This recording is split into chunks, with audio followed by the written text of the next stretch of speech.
it's a very significant year this year because it's our 30th birthday. And you know, it's like all of us when we get to these sort of big days in our lives, you know, we go back and we contemplate what it is that we've done before. And I think the same has been true of Austal, you know, that we look back on our 30 years and we think, well, what is it that got us to the position that we're in today? And that's been very thought-provoking for us. And I think I'd answer in a couple of ways. One is that, you know, the company's always been highly innovative. Highly innovative. We've done things that other people have never done before or even contemplated before, and that's been important, and you know, we continue to do that. We've also been very focused on excellence in what we do, so manufacturing excellence, design excellence, those sorts of things as well. So we've made those important parts of our business. So, you know, 30 years on, when I look at the business today, you know, we are from nothing 30 years ago, we're now the world's largest aluminium shipbuilder. It's quite something when you think about where we're located. We're not in a natural shipbuilding environment, and yet we've become the world's largest aluminium shipbuilder. In addition to that, we're the only foreign company in the world for 200 years to have sold naval vessels to the United States Navy. And not only have we sold one class of naval vessels, a literal combat ship, but we've also sold the expeditionary fast transport vessels to the United States as well. And both of those vessels continue to be in production. And then I sort of relate that back to, you know, what made Austal in the first place, and you think, well, the reason that we have done that, something that no one in the world has ever done, is because we're different to what other people do. We do things differently. Nobody in the world today designs and delivers and builds aluminium trimarans, and yet that's something that the United States Navy wanted. So we didn't compete with the already incumbent United States Navy shipbuilders, but we created something new that the United States Navy wanted. And we did the same for the expeditionary fast transport vessel as well, because we're one of only two companies in the world, the other one in Tasmania, that builds large high-speed catamaran vessels. And that's what the United States Navy wanted, and so we developed a militarised version of that. So here we are in this sort of highly differentiated position. No one else still doing those things that we're doing, and that's allowed us into the United States Navy.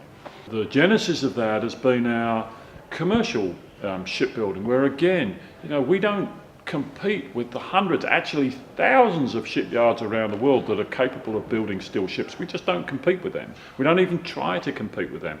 What we do is we differentiate a market, and we build a market that is different to what nearly every other company in the world does. We build very large high-speed trimarans and catamarans. And why don't people compete with that? Well, actually it's much harder than you think.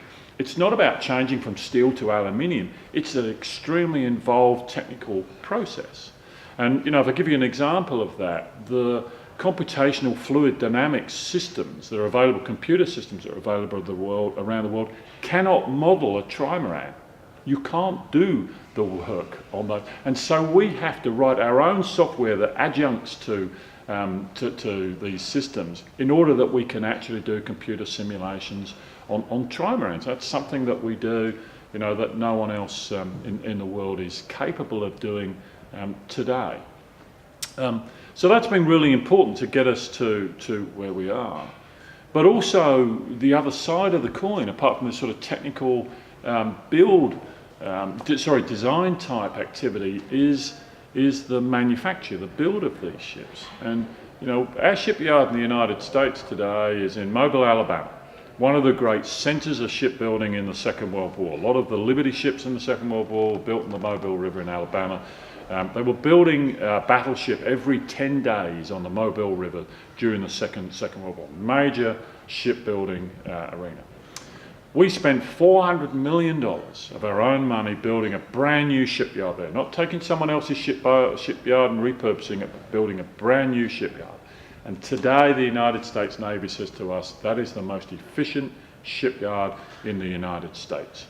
Why? Because we build ships in a modern way there. We build it on a production line a bit like a slow speed car production line where we build super large modules that are fully outfitted. We build those on the flow line and we put those kind of Lego blocks, those modules together in the final ship integration. There's not many people around the world do that style of shipbuilding, and that's what's made us so efficient. So efficient to the point now where we're building our ships in a time scale nearly half of what our competition is doing for similar sized ships in the same sort of market. So it's an extraordinary achievement, not only from a design point of view, but also from a build point of view as well, from a cost point of view. And then we take that technology and we move it into our commercial facilities as well. So in the Philippines at the moment, for instance, we're building the largest single shipbuilding integration facility in the Philippines, probably one of the largest anywhere in Southeast Asia. Really high quality, high tech shipyard that's built on the premise that one day the Chinese will have a go at our market, but we will already be producing ships cheaper than they can do in China. I think this desire to build in your own country is not just an Australian thing. It's wherever you see defence as part of the economy of countries, they want to do that work locally. And they recognise it for two reasons. I mean, the obvious part is jobs creation. That's an obvious part of it. If a government is spending billions of dollars on new equipment, then the population who's paid for that through their taxes wants to see the return on that through jobs and investment in their communities. And that's right and that's proper. And that isn't, that happened in North America, it happened in Europe, and it's now happening in Asia. And we're seeing countries more and more saying, actually, we want to build this stuff at home. Now, certain equipment is actually very difficult to build locally. Joint strike fighters, for instance, some missile systems are perhaps less able to be built in many countries around the world. But shipbuilding is one of those where most countries in Asia, for instance, have a shipbuilding industry. And so they have an interest in being able to build ships in their own country. And I think one of the big changes for us is that as we make sure that we have the capability, world-class capabilities to build ships here in Australia and employ Australians not only in our own shipyard but in our supply chain, that we're able to take that thinking, that belief in sovereignty, national, local, sovereign capability, and actually embed that in other countries around the world. And we're doing that in the Philippines today. We're beginning to do that in Vietnam. We're helping other countries improve their sustainment support and build activities in Asia at the same time. So I think it's a fundamental part not only of what we need to do in Australia, but it's a fundamental part of what will happen in Asia in the future and what is necessary to be successful in Asia. When we started our commercial shipbuilding activities 30 years ago, we didn't have a lot of reach. And so a lot of our equipment we bought inside Australia. And what's interesting is that when we went to the United States and set up the shipyard in Alabama, a number of our suppliers went with us and exported equipment into the United States. So I think we've done a great deal.